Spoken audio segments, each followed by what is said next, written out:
Bueno, Colombia acaba de empatar 0-0 contra Perú en el Metropolitano de Barranquilla. En este video, como es costumbre en mi canal, voy a analizar el partido. Pero entonces les propongo lo siguiente. Les propongo que dividamos el video en dos partes. En la parte número uno voy a hablar de todo lo inherente al partido. Voy a hablar de todo lo que pudimos observar a lo largo de estos 90 minutos de juego. Y en la segunda parte del video quiero hablar de Colombia en términos generales. Ya no de Colombia desde lo ocurrido en el partido, sino de Colombia desde una perspectiva macro, desde lo que nos está pasando. Porque, a ver, yo creo que ya es evidente para todos y es innegable que entramos en una especie de bache. Entramos en una sucesión de partidos, en una secuencia de partidos en donde todo nos está costando el triple. Y nuestro funcionamiento colectivo tuvo una decaída pero monumental. No podemos tapar el sol con un dedo. Es obvio que eso está ocurriendo. Entonces la idea es tratar como de analizar ese fenómeno, ¿no? De entender por qué nos está pasando esto. De entender cuál fue el problema. Que nos llevó de tener un muy buen nivel en la Copa América hace un año más o menos a estar hoy por hoy padeciendo para ganarle a Perú en el Metropolitano. Y la cosa va a ir por ahí. ¿Qué es más? Les voy a dar un adelanto muy rápido de una vez. En esa segunda parte del video voy a tratar de analizar este tema partiendo de dos aristas. Para mí la número uno es que Néstor Lorenzo está perdido. Es algo que también estamos pudiendo ver. Yo creo que Lorenzo, desde que asumió con la selección Colombia, siempre tuvo un plan A. Un plan número uno, que fue un plan pensado y confeccionado y diseñado para un equipo que tratara de jugar alrededor de el rol de James Rodríguez como creativo. Por algo, el sistema táctico que siempre utilizamos, ¿no? El 4-3-1-2, que es un sistema táctico que en la posmodernidad no lo utiliza casi nadie. Pero como Colombia quiere tener ese rol de un enganche clásico, de un 10 clásico, pues sí lo usa. Y a Lorenzo le funcionó bien durante mucho tiempo. Y ese plan A en la Copa América llegó a su pico. Llegó a su peak, como dicen por ahí en internet. Fue cuando mejor lució. El tema es que me parece a mí que de la Copa América para acá hubo varias cuestiones, varios matices que ahora los vamos a estudiar que cambiaron en la tricolor. Y por ende, ese plan A dejó de funcionar bien. Y ya en este momento Lorenzo tiene un nuevo desafío que es encontrar un plan B. Un segundo plan como para rediseñar todo, como para renovar las energías, como para tratar de que Colombia vuelva a levantar, quizás con otra estructura táctica, quizás con otra idea de juego, quizás con otros intérpretes también, desde la misma convocatoria. Y a Lorenzo le está costando hacer esa transición. Lorenzo, en vez de tratar de encontrar este plan B, con todo lo que estoy mencionando, no. Me parece que él sigue insistiendo con el plan A. Él sigue buscando por esa misma línea. Quiere que eso que le funcionó durante un tiempo considerable le vuelva a funcionar. Él como que no quiere caducar en esa idea, no la quiere soltar. Y ahí hay un problema, porque me parece que el fútbol y la vida misma se están encargando de mostrarle a Néstor Lorenzo que ya es necesario irse por una segunda vía y encontrar una especie de plan B. Porque de lo contrario pareciera que para Colombia va a ser difícil levantar. Eso para mí es lo que está ocurriendo. Arista número uno. La número dos, de la cual voy a hablar ahora, pasa indiscutiblemente por los jugadores, porque tampoco lo vamos a negar. Sí, Lorenzo anda perdido, Lorenzo como que no está interpretando bien qué es lo que le pide el contexto hoy por hoy, pero también del otro lado hay unos jugadores que decayeron de manera horrible en sus niveles individuales. Nada más en el partido de hoy, muchachos, qué pena. Yo lo digo con todo el respeto, pero es que ustedes saben que fue así. Hubo un par de jugadores de la selección Colombia que rozaron lo amateur. Pero es que no podían hacer ni un control dirigido. La pelota les rebotaba directamente. Cada vez que la querían parar, entraban en contacto con el balón y caía a 3 metros. Una cosa que uno decía, no, pero esto ni siquiera es un estándar profesional. Y se supone que los que están en la selección Colombia son los mejores que tenemos en todo nuestro país. Los mejores que nacieron en esta tierra tan hermosa nuestra. Entonces uno intuye que los que están ahí vistiendo la tricolor, pues son jugadores de una altísima calidad. Pero hoy no pareció. Hoy más de uno desentonó, pero de una forma ridícula, de verdad ridícula. Entonces, reitero, sí, las críticas para Lorenzo son muy sustentadas, muy cimentadas, muy fundamentadas y están perfectas. Pero del otro lado hay que reconocer que también uno tiene que pedirles a los jugadores que cuando están en el campo de juego muestren algún tipo de reacción. Muestren un poquito de rebeldía, saquen a relucir el talento que se supone que tienen. No que les rebote la pelota. Y ahí no hay mucho que Lorenzo pueda hacer. El tipo se equivoca con planteamientos, con cambios, con convocatorias, sí. Pero si después en la cancha hay uno que otro que va a patear y descacha, va a patear y pifia, o va a parar una pelota y la para y se le va a 5 metros, no, pues también es muy jodido. Entonces yo creo que son dos cosas que van de la mano. Técnico perdido y jugadores que hoy por hoy, muchos de ellos, están en un nivel paupérrimo. Bueno, me alargué un montón. Voy con lo del partido. Ahora sí, gente, ya para no hacerla más larga. Miren, yo creo que lo de hoy no tiene mucho misterio. El partido de hoy se puede entender a partir de un solo hecho. Y es que Colombia en 90 minutos no pateó al arco de Perú. Ya con solo decir eso, uno imagina cómo se dio el partido. Si de pronto alguien no lo vio y le mencionan esta frase, creo yo que ya es suficiente para interpretar lo que ocurrió en Barranquilla. Y ojo, esta es una frase que en el caso de hoy en particular es 100% literal.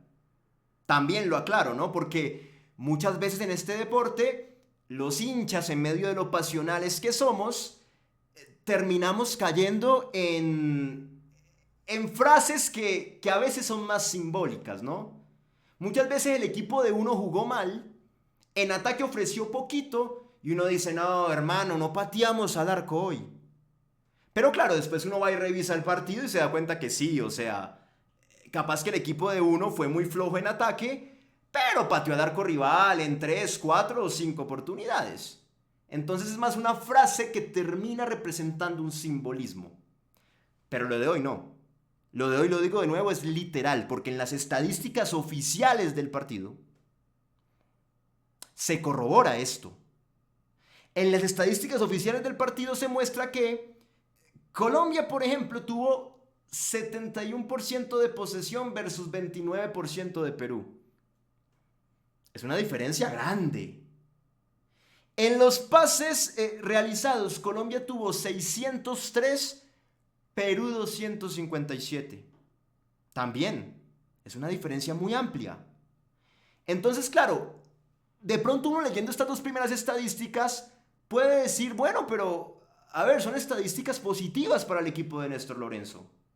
Eso indica que controlamos el partido desde la tenencia de la pelota. Sí, pero después va uno y lee la otra estadística, y es que Colombia se fue de los 90 minutos con 0 remates ubicados entre los 3 palos defendidos por Pedro Galese.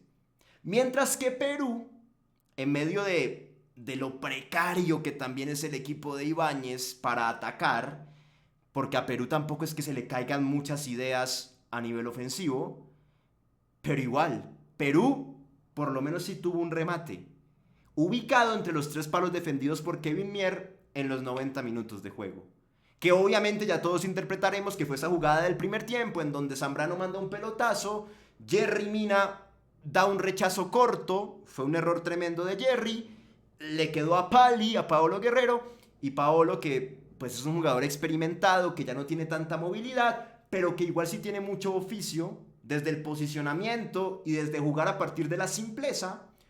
Paolo capitalizó ese error de Yerry Mina, le filtró un pase progresivo a el Orejita Flores, a Edinson, y el Orejita quedó mano a mano con Kevin Mier, definió como correspondía, pero afortunadamente Kevin Mier reaccionó muy bien, ¿no? Ahí Mier fue nuestro salvador, achicó el espacio y atajó esa pelota. Si no hubiera sido por Mier en esa acción, capaz que el partido lo perdíamos también. Ustedes saben que es así, porque para que Colombia hoy hiciera un gol era un problema. Si ni siquiera pateamos al arco, ¿cómo íbamos a hacer un gol? Y ellos tuvieron esa que fue clarísima. Un solo remate al arco por parte de Perú, pero bueno, por lo menos uno, fin al cabo. Nosotros ni para eso nos alcanzó. Es la realidad. Entonces ya desde ahí, repito, imaginamos más o menos cómo se dio el resto del encuentro futbolístico. A Colombia, ojo, no le pasaba esto, según una estadística que puso Mr. Chip hace un par de minutos, desde el 15 de noviembre del 2016.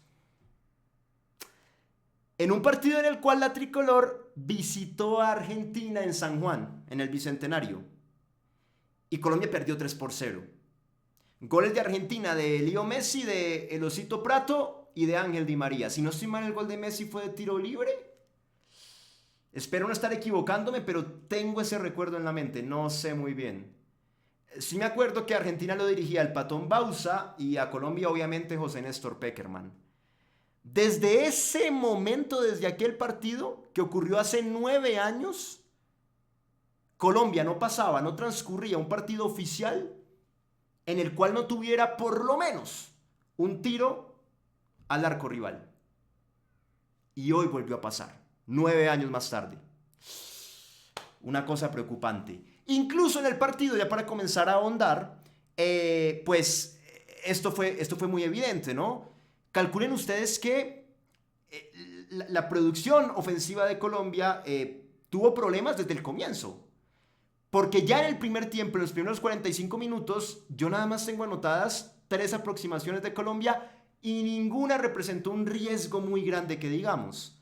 La primera fue comenzando, que fue esa de James, en donde Muñoz filtró para Durán, Durán mandó una especie de centro atrás y James pateó, pero pateó mordido, y Advíncula se tiró al piso, interceptó la pelota y la pelota como que subió y Gales se la controló. Fue la primera de las 3 que tuvimos en el primer tiempo y repito, en esa pues no hubo un peligro así muy real que uno diga, no, Colombia por poco mete el gol, la pelota pegó en el palo. No. Fue una jugada que terminó en nada.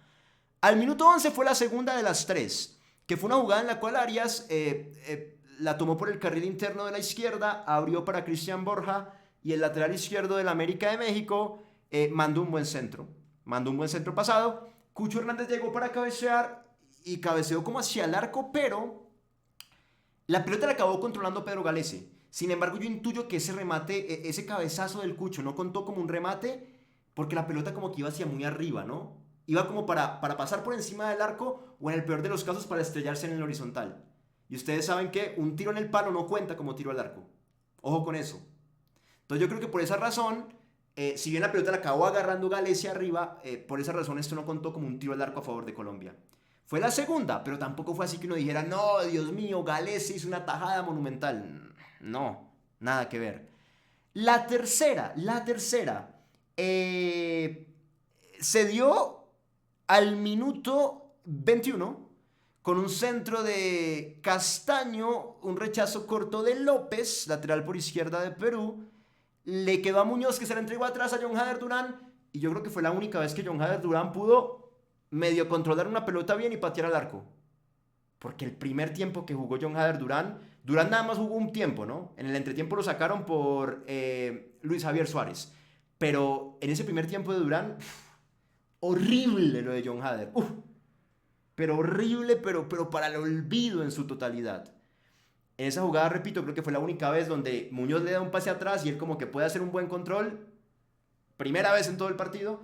Y remató y pues pasó por un lado, ¿no? Tampoco fue que uno dijera, no, clarísima, Dios, por poco. Pero bueno, pues creo que de las tres que mencioné en el primer tiempo, capaz que fue la más clara. Sin embargo, reitero, ninguna de las tres representó pues algo que podamos tener en cuenta como para decir que la producción ofensiva de Colombia fue buena en el primer tiempo. No, no, no, obviamente no. Y en el segundo tiempo, calculen ustedes también la precariedad que ya Lorenzo había mandado a la cancha a Luis Javier Suárez, 9 por 9 y lo había sacado a John Jader Durán, cambio muy justificado me parece a mí. Pero hermano, ni así Colombia estaba llevando peligro al área de Perú. Eh, y no estaba llevando peligro porque en los primeros, a ver, hasta el 62, estamos hablando de 17 minutos. En los primeros 17 minutos del segundo tiempo, yo no tengo nada de Colombia. En ataque. A ver, hubo por allá el 51 una pared entre Muñoz y Arias por derecha. Arias rompió y mandó una especie de centro que le salió al arco. Y Galés se la atenazó, pero pues es que eso no fue una oportunidad de gol. Nada más lo tuve ahí como una escaramuza colombiana. Pero no representó una oportunidad de gol. Y al 62, al 17 del segundo tiempo, acá sí lo marco, fue cuando entraron los dos extremos.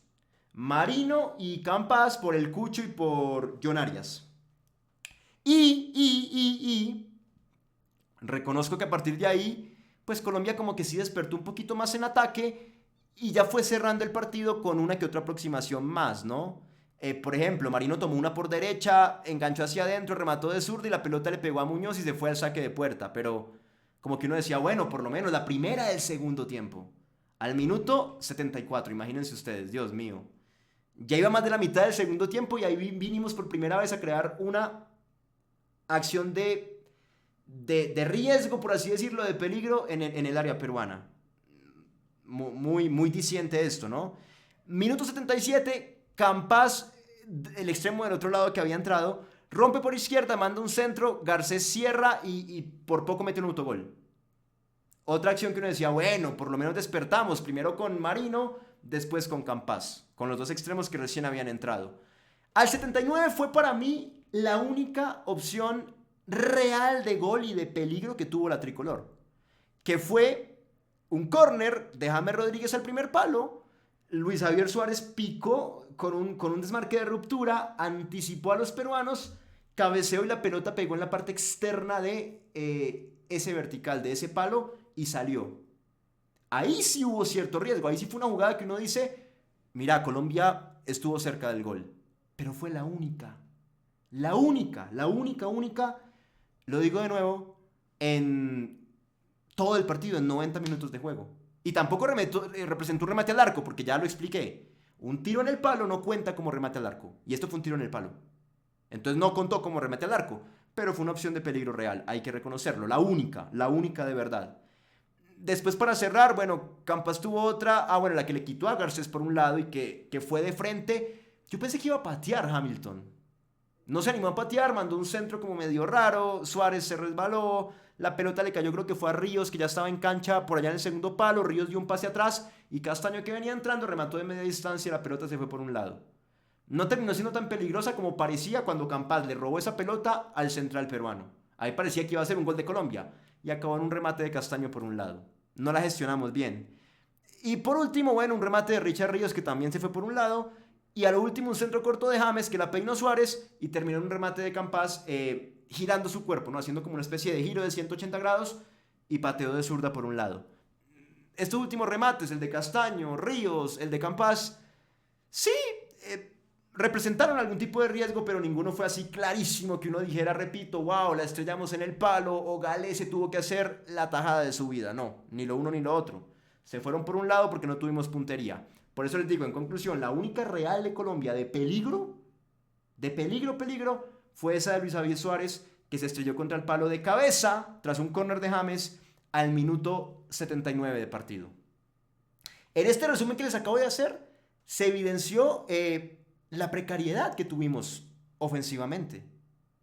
3 en el primer tiempo, 7 en el segundo tiempo, pero entre esas 10, juntándolas, solamente hubo una de riesgo real.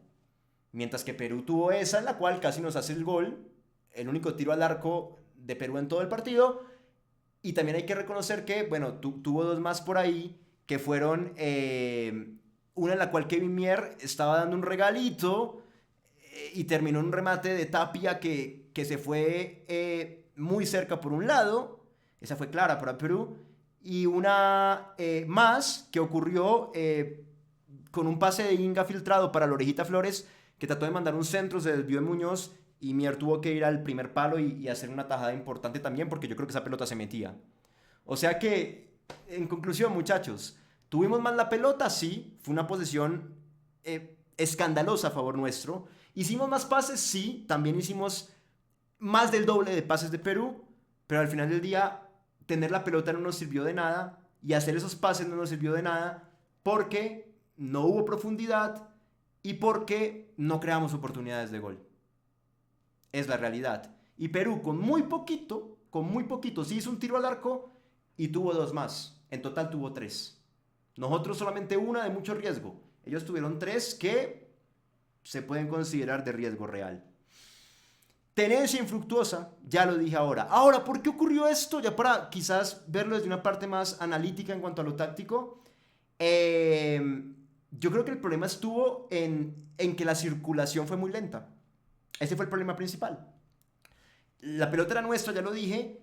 Tratábamos de hilvanar secuencias largas de pases para poder progresar, pero bueno, al final del día no había cambio de ritmo. Eran pases de Colombia, algunos laterales, otros progresivos, pero que siempre se daban a la misma velocidad. Por ende carecíamos de sorpresa. Y cuando vos tenés al frente a un equipo que tiene una apuesta como la apuesta que tuvo hoy Perú, si vos no tenés cambio de ritmo es muy complicado romper a ese equipo. Porque Perú ya estaba compitiendo desde la defensa posicional. Desde la faceta de defensa posicional que Perú la llevaba a cabo, normalmente a dos alturas, a veces en un bloque medio bajo, otras veces en un bloque bajo, y a través de un trabajo de marca de contención zonal. Es decir, que Perú no era que presionara, sino que más bien plantaba la barricada, plantaba la muralla y contenía. Y además de eso, los peruanos no era que referenciaran a los colombianos hombre a hombre, sino que más bien cada jugador del bloque de Perú se dedicaba a marcar un espacio en particular. Perú ocupaba los espacios con cada hombre y defendía la zona. Por eso se considera una marca de contención zonal.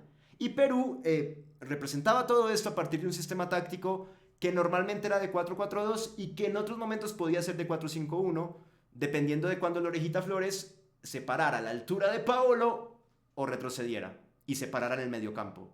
Cuando estaba a la altura de Paolo era un 4-4-2. Dos líneas de cuatro, compactas, unidas, y Paolo con el Orejita arriba. Cuando el Orejita Flores retrocedía más bien y se paraba en el medio campo, era un 4-5-1. 4 atrás, 5 en el medio y Paolo quedaba solo arriba. Eso hacía Perú y repito, cuando un equipo te planta un partido de esa manera, te lo propone de esa manera, tratando de defenderse y de mantener el arco en cero como prioridad máxima, para vos poder romper a ese equipo, no solamente basta con tener la pelota, sino que necesitas cambio de ritmo en esa circulación. Y eso fue lo que Colombia no tuvo. La circulación se daba, en las estadísticas lo vimos, de primera mano. Colombia tuvo 603 pases versus 257 de Perú. Más del doble que ellos tuvimos nosotros. Entonces la circulación de pelota sí se estaba dando. El problema es que era una sola marcha, a una sola velocidad. Alternábamos pases laterales y pases progresivos, pero con un ritmo cansino, con un ritmo lento, con un ritmo pasivo, con un ritmo adormecido. Hacía falta alguien que la tomara eventualmente y que en ese paso de zona 2 a zona 3 le metiera una marcha distinta, un cambio de velocidad y que eso nos llevara como consecuencia a sorprender a esa saga peruana y a terminar rompiéndola para generar un mano a mano, para disparar al arco, para exigir a Pedro Galese. Eso no acabó pasando, no acabó pasando. Colombia igual, en medio de esto, pues hacía una mutación táctica que también era interesante. Partíamos del 4-3-1-2, el sistema táctico que más le gusta a Néstor Lorenzo, y terminábamos literalmente con una especie de 2-2-6. Porque cuando teníamos la pelota y nos abalanzábamos sobre campo peruano, en el fondo quedaban nuestros dos centrales. Yerry Mina con Davinson, los dos solos. Los laterales se lanzaban, Muñoz por derecha y Borja por izquierda. Adelante de los dos centrales, los dos mediocentros, que en ese momento establecieron una especie de doble 5 entre Lerma y Kevin Castaño. Entonces, dos atrás, dos en el medio. Y arriba eran 6 jugadores, moviéndose por los 5 carriles que tiene la cancha. Por derecha, John Arias caía por ahí, Muñoz también estaba por ahí. Más hacia adentro, James Rodríguez flotando. Por ahí el 9, que era John Jader Durán, después fue Luis Javier Suárez. Y por el otro lado, Borja con el Cucho Hernández. Esos 6 allá arriba, repito, tratando de ver si les llegaba la pelota y podían generar algo. Pero pues como no hubo cambio de ritmo, repito, pues Perú supo cerrarse bien y Colombia nunca pudo romper esa saga peruana. Eso fue lo que faltó. Hubo cosas ahí que yo en medio de eso no entendí, ¿no? Por ejemplo, el hecho de que si ya veíamos que por dentro estaba siendo muy complicado entrar, pues obviamente la búsqueda tenía que ser a partir de la velocidad por fuera. Pero se demoró mucho Lorenzo en entender esto y en meter realmente a dos extremos que sí fueran veloces y que fueran extremos que sirvieran para romper de verdad, para desbordar de verdad, para empezar a alcanzar cierta profundidad desde la amplitud de juego. Ya que por los 3 carriles centrales no se estaba dando, bueno, pues intentemos por fuera con la amplitud. Pero para eso se necesitaban 2 extremos rápidos y picantes en la cancha. Y se demoró Lorenzo en entender eso. Por un lado tenía a Arias, que partía como interior, pero terminaba pegándose a la raya y cumplía con esa labor. Digamos que, bueno, John en el Fluminense lo hace, así que está bien. Pero por el otro lado, por ejemplo, tenía el Cucho Hernández. Eso no me quedó claro. Si el Cucho es un 9, pues lo pones en el partido para ponerlo pegado a la banda. Estaba incómodo el Cucho, me parece a mí un poco, ¿no? Entonces yo digo, pues para tenerlo al Cucho en un rol en el cual no se siente tan bien, pues hermano, ponerlo directamente ahí a Campas o a Marino Inestrosa de entrada y ya, y tendremos un extremo real que de verdad ayude a romper por ese lado. No lo vio así Lorenzo, y cuando ya lo vio de esa manera y lo interpretó realmente de esa manera, Colombia igual pues mejoró un poco, ¿no? Porque ya lo dije, en todo el segundo tiempo no habíamos tenido ni una. Habíamos tenido 3 en el primer tiempo, en el segundo ni una. Y vinimos a tener la primera ya cuando estaba Marino en cancha y cuando estaba Jamilton Campas. Yo ahorita le dije Hamilton, creo, es Jamilton, perdón, me equivoqué con el nombre de Campas, del jugador de Rosario Central.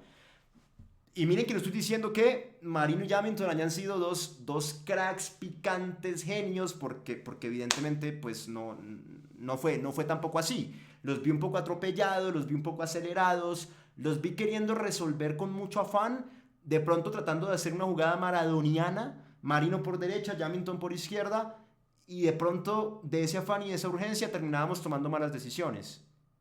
Pero, de cualquier manera, era tan cansino lo que venía haciendo Colombia, que con ellos dos igual hubo cierto cambio de ritmo por primera vez, hubo cierta cambio de marchas, de velocidades por primera vez, y desde ahí Colombia lució como un equipo un poquito más peligroso, ¿no? Desde esas rupturas por bandas, por los 2 carriles externos, mejoramos un poquito. No fue perfecto, repito, estábamos muy atropellados y muy afanados también, y eso nos jugó en contra. En la toma de decisiones en zona 3, en el tramo final de la cancha, en el tramo de finalización, como dicen por ahí. Pero igual, ya solamente con ellos dos mejoramos un poco. Esa fue la realidad del partido. Después, a nivel defensivo, hubo un par de errorcitos, ¿no? Perú intentó poco y nada, pero como lo dije ahora, de las 3 que tuvo Perú, voy a sacar esa de la Orejita Flores, que se desvió en Muñoz y que atajó Mier. Esa la saco porque esa fue mérito peruano. Pero las otras 2, que quizás fueron las más peligrosas de Perú en todo el partido, llegaron con 2 errores de Colombia. Entonces también en defensa concedimos ventajas. Primero con ese error de Yerry Mina, que terminó en el mano a mano de Flores contra Mier. Afortunadamente Mier salvó. Y después con el error de Mier, que es un arquero que suele arriesgar mucho. Yo veo los partidos del Cruz Azul y Mier arriesga todo el tiempo. Y saben una cosa, casi nunca se equivoca. Porque todos nos quedamos con lo que le pasó en noviembre del año pasado contra el América en los playoffs, que terminó en ese gol del paraguayo. Y ahí Mier quedó expuesto porque estaba muy salido del arco. Y nos quedamos con lo que le pasó hace un par de semanas también contra el América, nuevamente en los playoffs, en donde terminó cometiéndole un penal al Búfalo Aguirre por una pelota que se le escapó a él desde sus manos.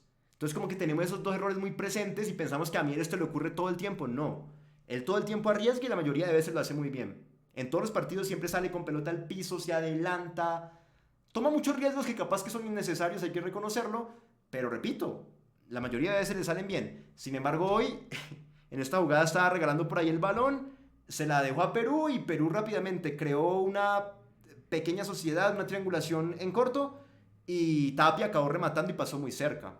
Entonces, en ataque ya lo dije, no estuvimos tan finos por el tema de que la circulación fue muy lenta, estaba a una sola velocidad, hacía falta cambio de ritmo. Y del otro lado, en defensa, pues hubo un par de errorcitos por ahí que casi nos cuestan el partido. Hoy no hacían un gol y perdíamos. Es la realidad. Según cómo se dio todo, esa era la realidad. Bueno, acabo esto. Qué pena porque el video viene como un poquito largo. Prometo que esta última parte la voy a desarrollar en 5 minutos, que es la parte número 2. Igual creo que en la introducción ya más o menos que dije todo. ¿Qué le pasa a Colombia hoy por hoy? Las dos vertientes. Número 1, Néstor Lorenzo y el hecho de que se la jugó siempre con un primer plan, le funcionó hasta cierto punto, ya no le funciona el contexto, le está pidiendo un segundo plan y él aún no lo entiende. Él sigue insistiendo con el primero como para ver si otra vez por ahí la cosa se nos da. Y en medio de no querer hacer esa transición está perdido. Miren, el plan número el plan A, era el que vimos en la Copa América, el que hemos visto siempre. 4-3-1-2, un sistema táctico más propio del comienzo del siglo, por allá en el 2000 más o menos, que de los tiempos que transitan. De cualquier manera, a Colombia le funcionaba bien, entonces pues tampoco era algo criticable, porque James efectivamente en el rol de creativo, pues la estaba rompiendo toda, era un jugador influyente en el ataque de Colombia. Entonces lo que Lorenzo pensaba como la base de su idea de juego se daba, que era tener a James cómodo y a James siendo influyente, se daba. Al mismo tiempo, el 4-3-1-2 tiene un lío con los internos, y es que los internos tienen que abrirse mucho, tienen que apelar a la amplitud de cancha a la hora de defender, porque si no los laterales quedan muy descubiertos, quedan defendiendo mano a mano, e incluso contra equipos que logren proyectar a su lateral rival y juntarlo con su extremo, equipos que logren proyectar a su lateral, al propio, y juntarlo con su extremo, el propio, van a poder hacerle superioridad numérica a ese lateral de Colombia que queda desprotegido. Porque a diferencia de otros sistemas tácticos, acá no hay un apoyo directo para el lateral. Al fin y al cabo, hay 3 en el medio y después el 10. Y arriba 2 delanteros. Pero no hay extremos reales. Que normalmente en cualquier sistema más propio de estos tiempos, ahí sí ocurre eso y por ende los extremos pueden retroceder más de una vez y ayudarle al lateral. Es como la ayuda más próxima que tiene el lateral. En el 4-3-1-2 eso no pasa. Entonces se requiere para poder disimular un poco ese tema, que los interiores se abran cada vez que toca defender, que se cierren cuando el equipo rival vaya por dentro y le ayuden al 5 posicional que es Lerma. Pero que cuando toque defender por fuera, porque el equipo rival está atacando por fuera, ellos se abran y le ayuden a los laterales. En la Copa América se estaba dando también. Ríos tenía un nivel muy bueno, Arias ni se diga, entonces respondían tanto en creación de juego, formando sociedades con James Rodríguez, como a la hora de defender, tanto para ayudarlo a Lerma por dentro, como para abrirse cuando correspondía, y que Ríos por un lado le ayudara a Muñoz, y que Arias por el otro lado le ayudara a Mojica. Entonces estaba dando también eso. Y arriba, obviamente, había otro tema, como por ejemplo que el 9 estaba rindiendo bien en la Copa América, que era John Córdoba.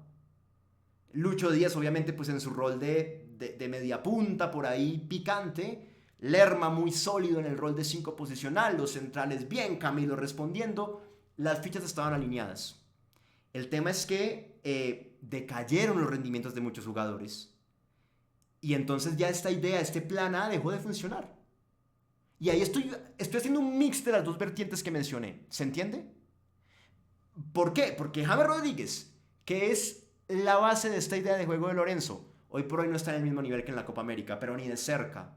Y que nadie se vaya a ofender, porque yo sé que los seguidores de James suelen ser complicados, ¿no? Dice uno alguna cosa del 10 y lo liquidan a uno a críticas.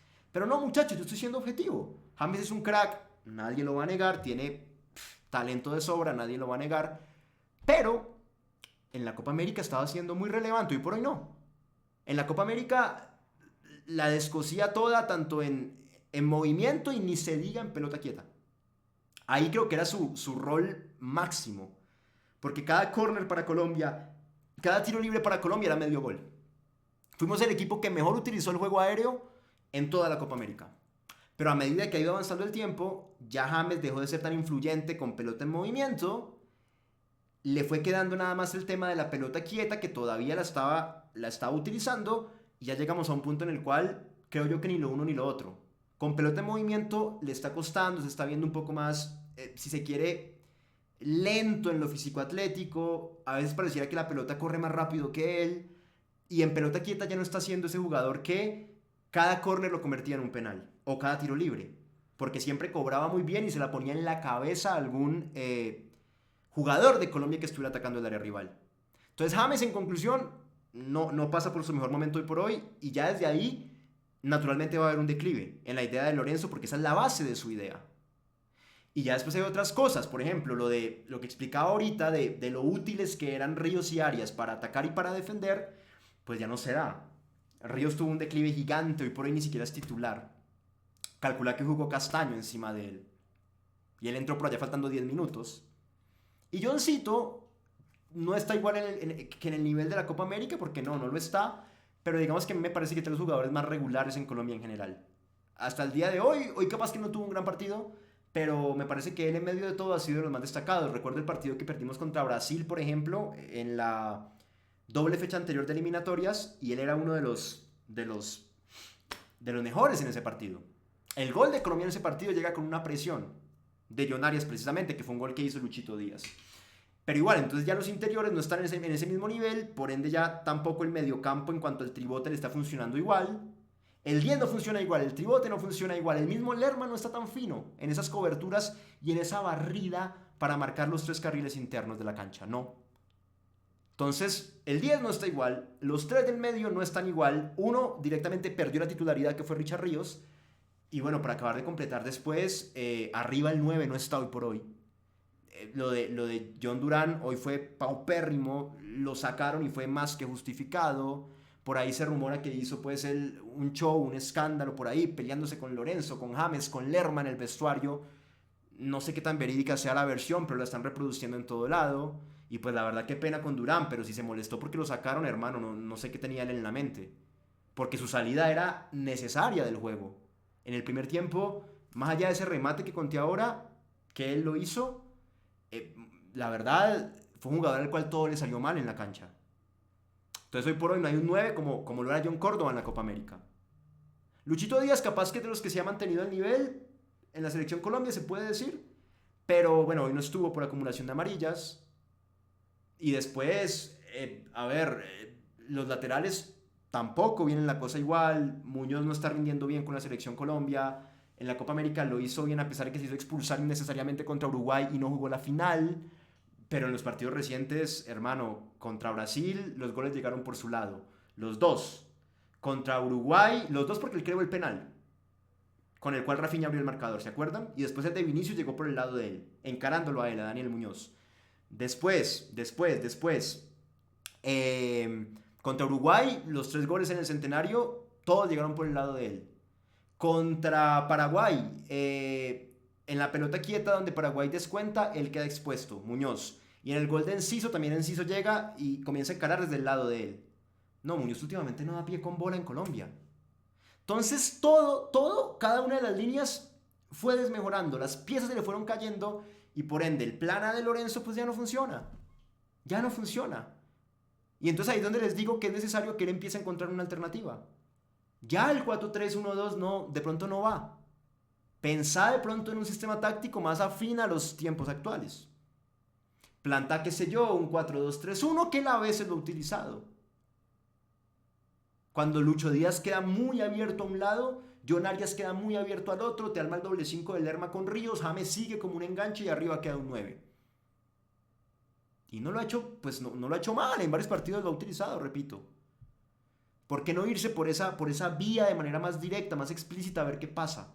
Ahí lo conservas a James como 10, pero ya vas a tener como un sistema un poco más simétrico porque tenés dos extremos que pueden ir y volver y bueno, capaz que funciona mejor y el equipo se recupera desde ahí. O de pronto, ¿por qué no? Planta un 4-4-2, de pronto eso significaría renunciar a James, bueno, déjalo en el banco algún partido a ver qué pasa y jugás con dos nueves a ver qué pasa, o con un 9 y un media punta. Puede ser, o un 4-3-3 directamente. Y lo puedes poner a James más como un interno, o capaz que también lo dejas por fuera y pones dos internos muy literales y dos extremos picantes y un 9.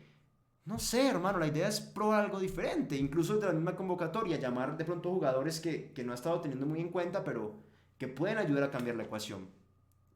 Es dar esa transición de entender que el plan A ya no va y que quizás lo que ahorita sería más pertinente es recurrir a un plan B. Él no lo está haciendo, sigue insistiendo con lo primero. Y claro, entonces luce perdido, como lo que hizo hoy, que lo pone el Cucho por una banda y el Cucho estaba súper incómodo. Y después dice, no, sí, tengo que meter, creo que a dos jugadores más rápidos y más punzantes por bandas, y los mete, pero los mete un poco tarde. Igual el equipo mejora, pero no le alcanza para ganar. O lo que le pasó el otro día contra Paraguay, que también fue inexplicable. Yo no sé qué video de ese partido, pero obviamente lo vi. Y fue que como que iba 2-1, todavía estaba ganando. Y el tipo de una manera timorata, cobarde, conservadora, cagona, miedosa, llámenlo como ustedes quieran, va y mete un tercer central, lo mete a Jerry Mina para que ayudara a Cuesta y a Lucumí. Imagínate desde el minuto 60, cuando quedaba media hora de partido, vos ir a esconderte, ganando 2-1 de local. Nah. No, muy timorato. Y lo raro es que al minuto de haber metido ese cambio, Enciso mete un golazo de Julio, ese gol de media distancia que fue tremendo. Paraguay empata el partido y ahí uno dice, bueno, ahorita yo creo que Lorenzo sí va a lograr volver otra vez a atacar y va a sacar a un central. Ya le sobra un central, no, tiene que ir a ganar, le sobra un central. Obviamente no lo va a sacar a Jerry Mina porque lo acaba de meter, sería medio raro, pero puede sacar a Cuesta o a Lucumí. Y ya, y queda jugando otra vez con dos centrales y vuelve a meter otro atacante y gana un jugador arriba. Pues es lo que indica la lógica. El tipo se la jugó muy temprano, fue un movimiento un poco conservador. Evidentemente no le funcionó porque le empataron el partido. Ya es momento de volver a ir al ataque. No lo hizo. Dejó los tres centrales el resto del partido. Entonces dice uno, pero no es coherente. Y con Lorenzo está pasando un poco esto. En medio de su insistencia por irse con el plan A, el tipo está quedando expuesto y tomando todo tipo de malas decisiones.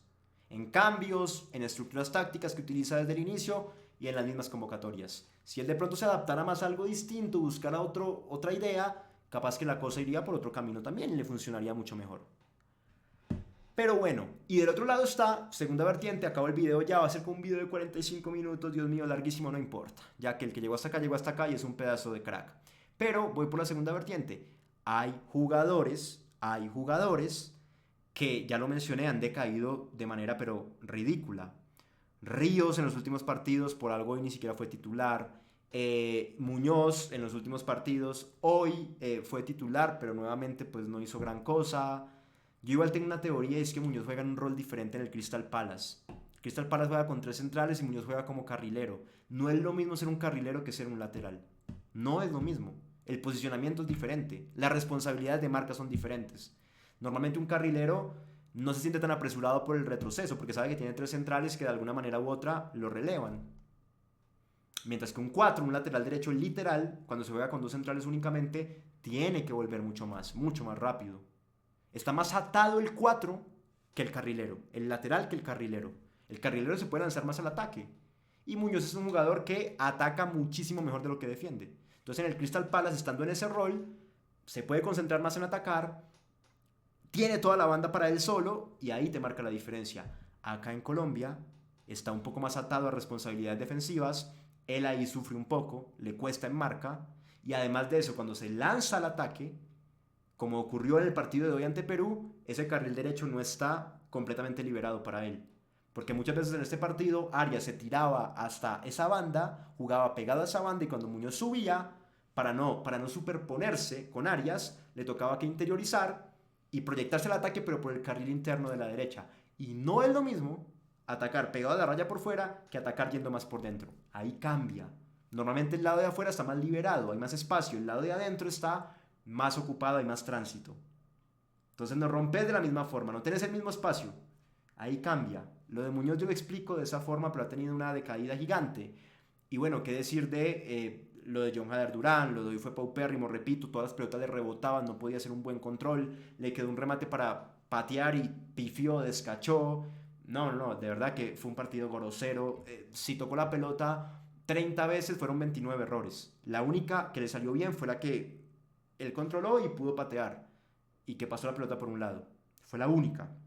De resto muy flojo. Y bueno, Lerma no es el mismo, ya lo dije. Y James está, desde lo físico atlético se ve que no está en el ritmo adecuado. Y bueno, sí, más o menos esto es lo que está pasando con Colombia. Entonces se juntan las dos cosas. Lorenzo un poco perdido, sin saber muy bien que tiene que irse por una segunda vía y dejar de insistir con la primera. Y del otro lado un montón de jugadores que se le cayeron, que también son el argumento por el cual el plan A de Lorenzo dejó de funcionar. Y ahí convergen ambas cosas, convergen ambos matices. Y como conclusión lo que tenemos es la realidad de Colombia por hoy. Es así, gente, no le busquen más explicación. Ya no la haga más larga, llego al final del video. Suscríbanse por favor al canal de YouTube, síganme en la cuenta de Facebook, denle un like a este video.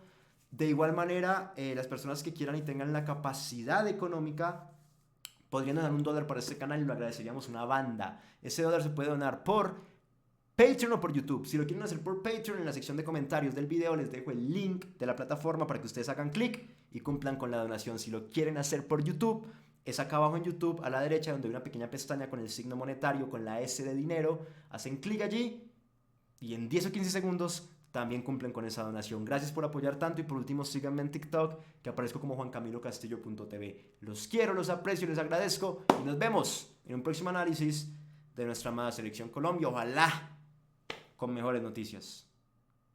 Difícil, es contra Argentina en Argentina. Dios mío. Pero bueno, la esperanza es el último que se pierde. Hasta luego.